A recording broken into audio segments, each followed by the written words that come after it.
Bienvenido a Código Trading. Soy Dave y te voy a acompañar en el camino hacia la libertad financiera. ¡Empecemos!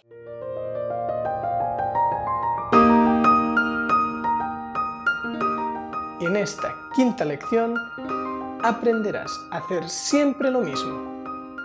Y también haremos un ejercicio práctico de programación neurolingüística para cambiar tus creencias limitadoras y para multiplicar tus creencias potenciadoras. Una vez tienes un plan operativo desarrollado después de backtestear miles de operaciones, es el momento de sentarte a operar dicho plan.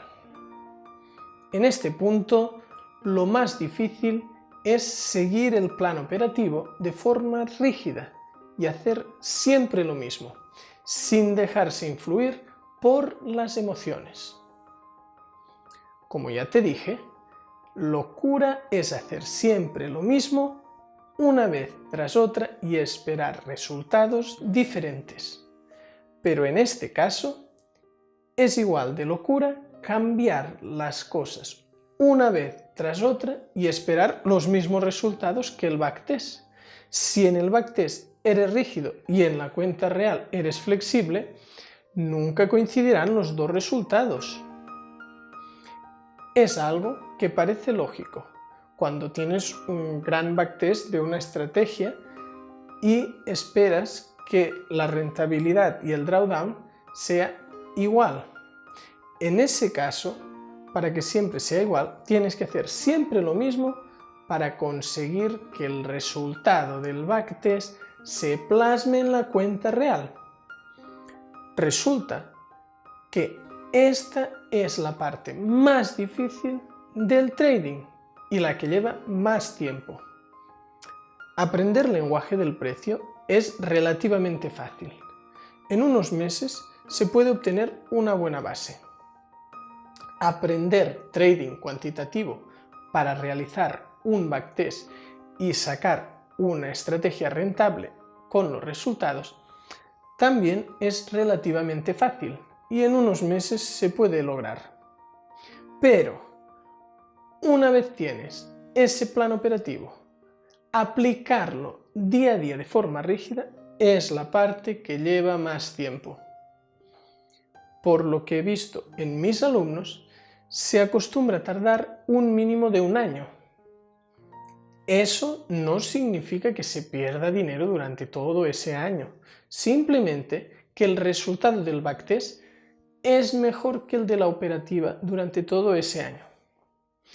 Yo lo que recomiendo es que el fin de semana se haga un backtest de esa misma semana y después se compare el backtest con el diario de trading de la semana. Un diario de trading es igual que un backtest, pero cogiendo los datos de la operativa en vivo en lugar de hacer un estudio del pasado. Existen tres posibilidades. Una operación está en el backtest y también en el diario de trading. Eso significa que lo has hecho bien, ya que has cumplido el plan operativo correctamente en esa operación. La segunda opción es que una operación esté en el backtest y no esté en el diario de trading. Por tanto, es una operación que según tu plan operativo tenías que haber operado, pero por algún motivo en la cuenta real no has tomado dicha operación. La tercera posibilidad es una operación que está en el diario de trading pero no está en el backtest. Este tercer caso es una operación que has tomado en vivo pero realmente no deberías haber tomado porque backtesteando sin ninguna emoción no la has tenido en cuenta. De estos tres casos, el primero es el único que tomamos como correcto y los otros dos los tomamos como errores. Lo ideal es sacar un porcentaje. Pongo un ejemplo. Si esta semana has hecho 8 operaciones en cuenta real, de las cuales 6 son iguales que las del backtest de esta misma semana, y 2 de ellas no cumplen el plan operativo, has hecho una operativa con un 75% de acierto respecto al backtest. Como parámetro, te diría que si el primer mes con una estrategia nueva, operada en real, te mantienes por encima del 75%, es que ya tienes mucho control psicológico y vas por buen camino. El segundo mes ya deberías estar por encima del 85% de similitud entre el backtest y la operativa real. El tercer mes, este porcentaje ya debería ser superior al 90%. Y a partir del cuarto mes, mantén una media superior al 95%. Conseguir el 100% es prácticamente inalcanzable. Yo llevo muchos años operando y sigo haciendo esta práctica de hacer un diario de trading entre semana y los fines de semana el backtest de dicha semana. Y después comparo. Y me acostumbro a mover en una media de entre el 98 y el 99%. Por este motivo, también es importante que el backtest arroje unos muy buenos resultados, debido a que después la operativa en real muy difícilmente tiene exactamente el mismo resultado. Ahora te voy a pedir que hagas un ejercicio sobre las creencias limitadoras y las creencias potenciadoras.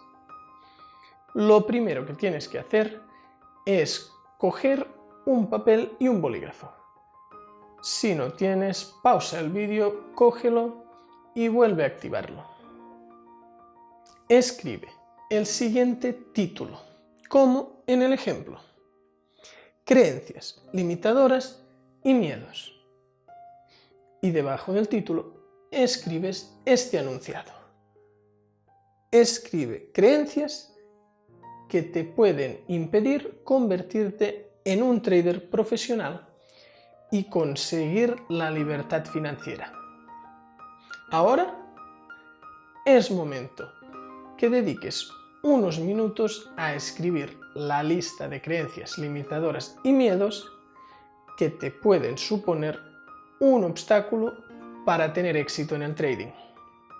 Te voy a poner como ejemplo las respuestas que puse yo al ejercicio hace años cuando lo hice. 1. Miedo a perder dinero. 2. Miedo al fracaso. 3. Falta de paciencia. Y 4. Ser demasiado exigente. Ahora, pausa el vídeo y apunta tú en el papel tus miedos y tus creencias limitadoras. Una vez has rellenado estos datos, ahora te pido que apuntes debajo un nuevo enunciado. ¿Cuál sería el coste de no cambiar tus creencias limitadoras y tus miedos? Te voy también a poner primero mi ejemplo. Yo puse dificultad para asimilar muchas pérdidas seguidas y dificultad para seguir el plan de forma metódica. Ahora te toca pausar otra vez el vídeo y dedicar unos minutos a apuntar y pensar bien las respuestas. Perfecto. Ahora escribe un nuevo título que ponga creencias potenciadoras. En este caso, son aquellas creencias que te son favorables y lo que tienes que hacer es potenciarlas en lugar de cambiarlas. Escribe el siguiente enunciado debajo del título, igual que en este ejemplo. Escribe creencias que creas que te van a ayudar a ser un trader profesional y conseguir la libertad financiera. En este caso, cuando yo hice el ejercicio puse 1. La disciplina, 2. La motivación y 3. La intuición. Ahora te vuelve a tocar a ti escribir cuáles son tus creencias potenciadoras. Así que pausa el vídeo y dedica el tiempo que necesites para contestar. Muy bien. A continuación, escribe otro enunciado. Escribe momentos de tu vida en los que has actuado con alguna de esas creencias potenciadoras. Y lo haces como en este ejemplo. Experiencia 1, 2 puntos. Y escribes la experiencia. A continuación, respondes estas 4 preguntas sobre dicha experiencia. ¿Qué estás haciendo? ¿Dónde estás? ¿Con quién estás? Y finalmente, ¿cómo te sientes? Te recomiendo repetir este ejercicio con cada una de las creencias potenciadoras que has apuntado. Te pondré más ejercicios prácticos de PNL en la próxima lección, cuando hable de la gestión del riesgo. Muchas gracias. Si te ha gustado, dale a suscribir y no te olvides de visitar códigotrading.com. Nos vemos en el próximo vídeo.